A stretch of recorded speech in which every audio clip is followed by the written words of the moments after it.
Very good morning all of you. Sarita Hindi classes में एक बार फिर से आप सभी का स्वागत है। और आज हम पढ़ रहे हैं हरिवंश राय बच्चन जी की कविता दिन जल्दी जल्दी ढलता है। तो बिना समय गवाए प्रारंभ करते हैं। पहले मैं 4 पंक्तियों का अर्थ करूंगी, उसके बाद अगली 4 और अंतिम में अगली 4 पंक्तियों का अर्थ स्पष्ट करूंगी। जो भी कठिन शब्द हैं वो मैंने इसमें लिखे हुए हैं, आप देख सकते हैं। तो चलिए प्रारंभ करते हैं। हो जाए न पथ में रात कहीं, मंजिल भी तो है दूर नहीं, यह सोच थका दिन का पंथी भी, जल्दी जल्दी चलता है दिन जल्दी जल्दी ढलता है। संदर्भ, प्रसंग, व्याख्या, विशेष, इस प्रकार हम करेंगे। तो सबसे पहले हम लिखेंगे संदर्भ। प्रस्तुत पंक्तियाँ हमारी पाठ्य पुस्तक हिंदी आरोह के पाठ 1 हरिवंश राय बच्चन जी की दिन जल्दी जल्दी ढलता है कविता से अवतरित है, जो मूल रूप से निशा निमंत्रण से ली गई है।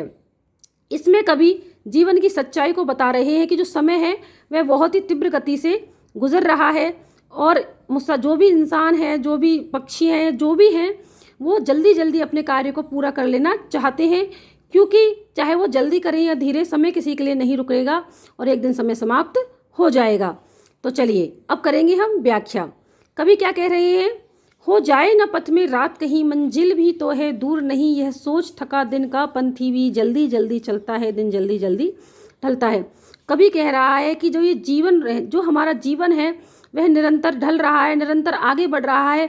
ऐसे में जो रास्ते में चलने वाला मुसाफिर है, जो अपनी यात्रा करते करते थक गया है, वह भी यह सोच कर कि कहीं रास्ते में ही मुझे रात ना हो जाए और मेरी मंजिल कहीं मुझसे अधूरी ना रह जाए या मेरी मंजिल ना छूट जाए, इसी भय के साथ थके होने के बावजूद भी वह जल्दी जल्दी चल रहा है, क्योंकि जो उसका समय है वह जल्दी जल्दी समाप्त हो रहा है।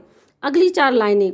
बच्चे प्रत्याशा में होंगे, नीड़ों से झांक रहे होंगे, यह ध्यान परों में चिड़ियों के भरता कितनी चंचलता है, दिन जल्दी जल्दी ढलता है। तो अगली 4 लाइनों में क्या बोल रहे हैं कि एक जो चिड़िया है, उस जब वो अपने घोंसले से निकलती है अपने बच्चों के लिए दाना पानी लेकर, तो वह यही सोचती है कि जो उसके बच्चे हैं वो उसकी आशा में घोंसलों में बैठे होंगे और अपने घोंसलों से बार बार झांक कर देख रहे होंगे कि उनकी माँ आई है या नहीं आई है, उनके लिए दाना पानी लाई है या नहीं लाई है। जब यह बात चिड़िया सोचती है तो उसके पंखों में चंचलता भर जाती है, यानी कि उसे अपने घोंसले में आने की जल्दी हो जाती है और वह जल्दी जल्दी अपने घोंसलों में लौटकर आना चाहती है, क्योंकि जो समय है वह निरंतर जल्दी जल्दी समाप्त हो रहा है। अंतिम 4 पंक्तियाँ। मुझसे मिलने को कौन विकल, मैं हूँ किसकी हित चंचल, यह प्रश्न शिथिल करता पद को भरता और मैं विहिलता है दिन जल्दी जल्दी ढलता है। तो आपको अंतिम 4 पंक्तियाँ बताने से पहले मैं एक संक्षिप्त रूप में आपको बता देना चाहती हूँ कि जब ये कविता लिखी गई थी उस समय हरिवंश राय बच्चन जी की पत्नी का देहांत हो गया था और उनको लगता था कि इस संसार में अब कुछ भी करने लायक नहीं है, या मैं कार्य करने की जल्दी क्यों करूँ, क्योंकि मैं जिसके लिए भी कार्य कर रहा था या जिसके लिए मैं अपने समय को खुशी खुशी जल्दी जल्दी गुजार रहा था, वही मुझे छोड़कर चली गई है। तो वही दुख इन अंतिम 4 पंक्तियों में दिखाई देगा। क्या कह रहे हैं? कवि कहते हैं कि मुझसे मिलने को कौन विकल, कि मुझसे मिलने के लिए तो कोई भी व्याकुल ही नहीं है। मैं हूँ किसके हित चंचल, इसलिए मैं किसके के लिए क्रियाशील हूँ या किसके लिए मैं जल्दी जल्दी कार्य करूँ, क्योंकि मैंने अभी आपको बताया कि उनकी पत्नी का देहांत हो गया है और वो एकांकी जीवन व्यतीत कर रहे हैं, यानी कि वो बहुत ज़्यादा उदास हैं और उन्हें कोई भी कार्य करने की जल्दी नहीं है। यह प्रश्न शिथिल करता पद को, और जब हरिवंश राय बच्चन जी के मन में यह प्रश्न आता है कि मैं किसके लिए जल्दी करूं, मेरा तो कोई इंतजार ही नहीं कर रहा है, इसी प्रश्न को सोचकर उनके कदमों की जो रफ्तार है वह और भी धीमी हो जाती है और उनका जो हृदय है वह बेचैनी के भाव से भर जाता है, क्योंकि दिन जल्दी जल्दी ढल रहा है, क्योंकि ये जो दिन है वह जल्दी जल्दी समाप्त हो रहा है। विशेष में इस पद में भाषा शैली सरल एवं सुबोध है।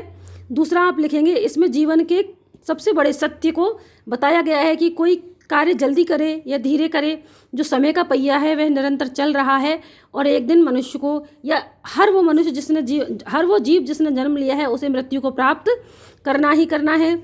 इसमें अलंकारों का भी बहुत सुंदर प्रयोग किया गया है। आप देखेंगे इसमें अनुप्रास अलंकार का बहुत ही सुंदर प्रयोग किया गया है। चलिए इसी के साथ ही यह पाठ समाप्त हुआ। यदि आपको यह अर्थ अच्छा लगा हो तो प्लीज़ लाइक का बटन ज़रूर दबा दीजिए, और यदि आपसे जुड़े कोई भी मित्र इस 12वीं कक्षा से संबंध रखते हैं तो उन्हें भी ज़्यादा से ज़्यादा इसको शेयर कीजिए। चैनल को सब्सक्राइब कीजिए जिससे कि मुझे मोटिवेशन मिले और मैं आगे ही ऐसी वीडियो लाती रहूं। धन्यवाद।